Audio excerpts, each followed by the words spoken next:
Ancient Aliens.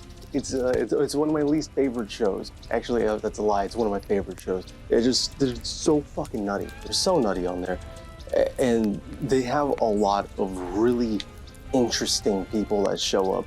Right, like as I was writing the script for this, I was watching it, and fucking Graham Hancock comes up. What the fuck? Anyways, this episode of Ancient Aliens is focused on the Ark of the Covenant. Now, if you've seen Indiana Jones, you've gotten a pretty good wrap down of what the Ark actually is. And if you listen to the beginning of the show, reproductions of the Ark of the Covenant can be found in churches, synagogues, and Masonic temples throughout the world. It has even been featured in popular culture. But just what is the Ark of the Covenant?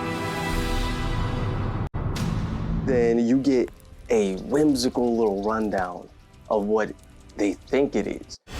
The Ark of the Covenant, it's the ultimate high-technology device of its day. People were terrified of this great and awesome ark. Wherever it showed up, people would all of a sudden die. A lot of really crazy claims. Going into it, I'm kind of hoping that we expand on them a little bit, because I really want to hear why they think what they think. Because it's some real sci-fi bullshit, honestly. The Ark of the Covenant had some very mysterious powers.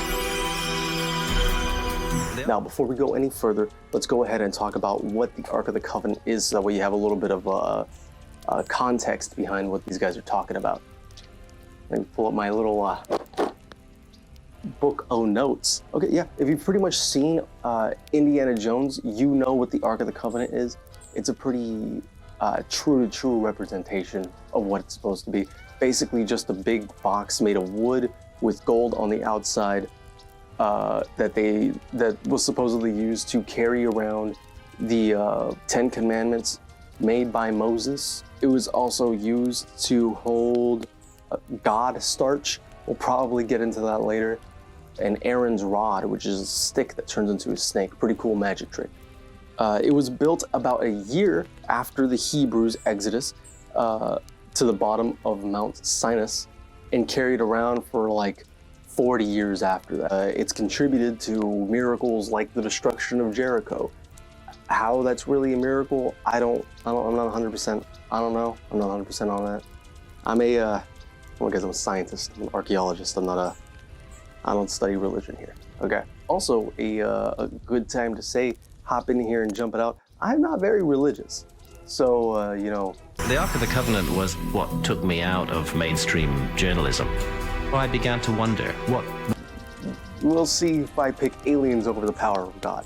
We'll have to figure that one out. Tree behind it. The Philistines took over the Ark. A bunch of bad things happened. They basically threw it back at them and said, like, please take it away from me. They gave it back to the Hebrews in Zion, but in the year 587 BC, the temple and the city it was housed in was destroyed by Babylonians, which brings us today, because the Ark is lost. Which, sad days for the world of archaeology. Boo-hoo. What you gonna do? You lost the Ark of the Covenant, lost the Library of Alexandria. Can't. Fuck me. A wall dating back to around 1300 BC. But the most mundane of their findings here may also be the most significant. Holes carved into the solid rock ground. Based on the location and the date of the artifacts, they believe these holes may have once held the wooden beams used to support the tabernacle at Shiloh. If true, it is Yes, Mr. Narrator, this is all true, but we don't really know what the gaps in between were used for. Our best guess, like a realistic best guess, is just tents, honestly. Just normal housing, temporary housing. Explains why it's not there anymore. Maybe it was burnt down, destroyed, I don't know. It was built during a pretty crazy time in history. journalism. I began to wonder, what could this thing have been? That's Graham Hancock. That's Graham Hancock. Now, if you don't know who Graham Hancock is, he's like a dude who believes in an ancient society of people that lived before people, like humans. He's actually insane. He's basically the dude from the memes where it's like, doctors hate this guy, except it's archaeologists and reputable scientists hate this guy because he spreads misinformation.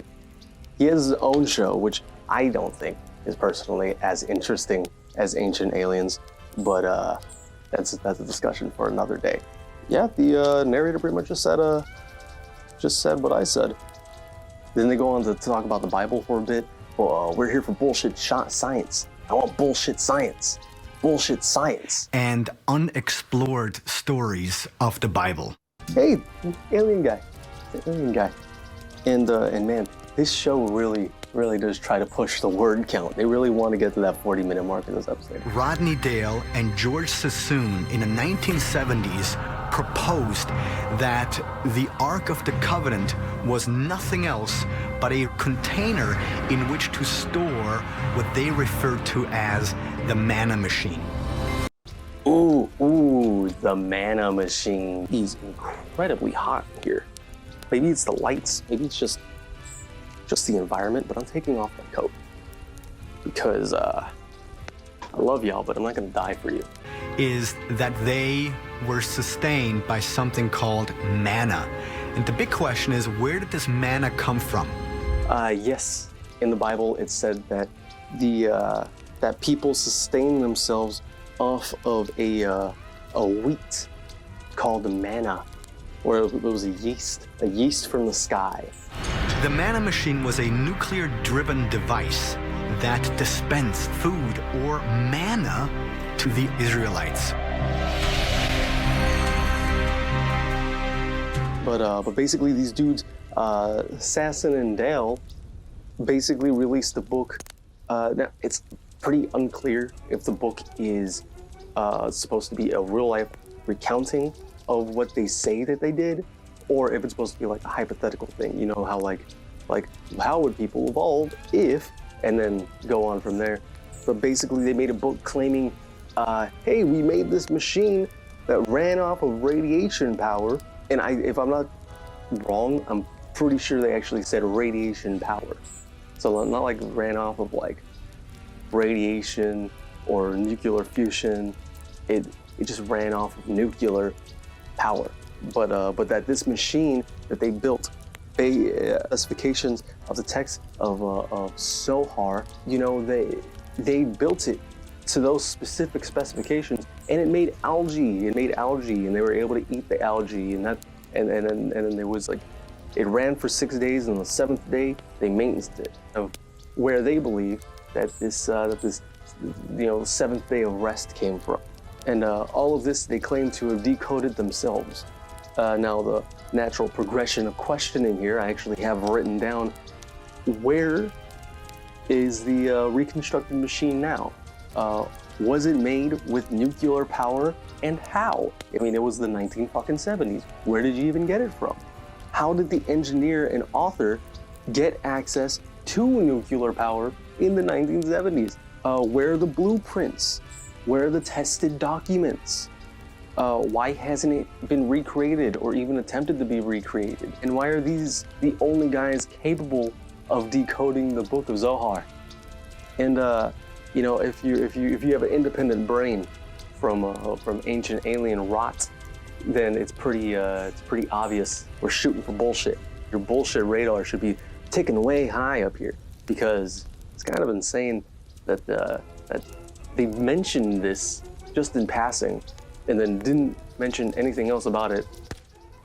Because if you're hearing it just like 30 seconds and you're sitting down high watching TV talking about aliens, you're gonna believe it at least a little bit. But you know what? If you say it with confidence, it must be true. Food to the Israelites during their 40 years in the desert. According to ancient astronaut theorists and many religious scholars, the answer is yes. But see, that's something you'll hear a lot from these guys. According to ancient astronaut theorists, well, yeah, of course it's according to them. They're trying to prove themselves right. And then they always say scholars and some scholars. Who are the scholars? Because let's be really honest.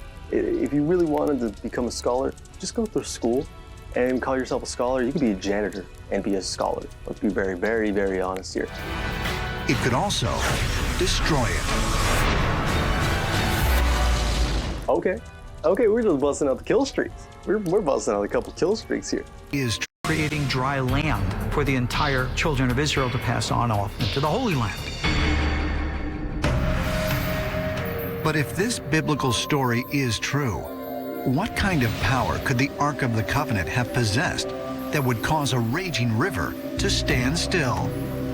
Okay, now this is just like normal Bible stuff. A lot of water gets split in the Bible. In case you didn't know, it's kind of a big thing. Now, if you want to part water, maybe a good way to do it would be with high-speed winds. If you blow enough air, you can get the water out of the way, and you can actually maybe even form those two walls of water.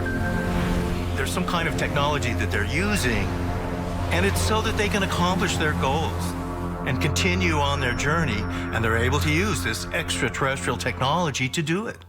Hold on, what? So it's a machine that produces algae, or rather a box that holds a machine that produces algae, and then it's a big fan. It's a big fan that pushes water. I mean, I know I say this a lot, but based off what evidence? Because this guy's like, it could have been. Like, yeah, it could have been, but based off, okay, camera died, but I'm back. But like I was saying, based off what evidence? Because I could say that people used to be made of 80% bread. You can't disprove that because there's nothing to prove it. And at the end of the day, that's what these guys are banking on.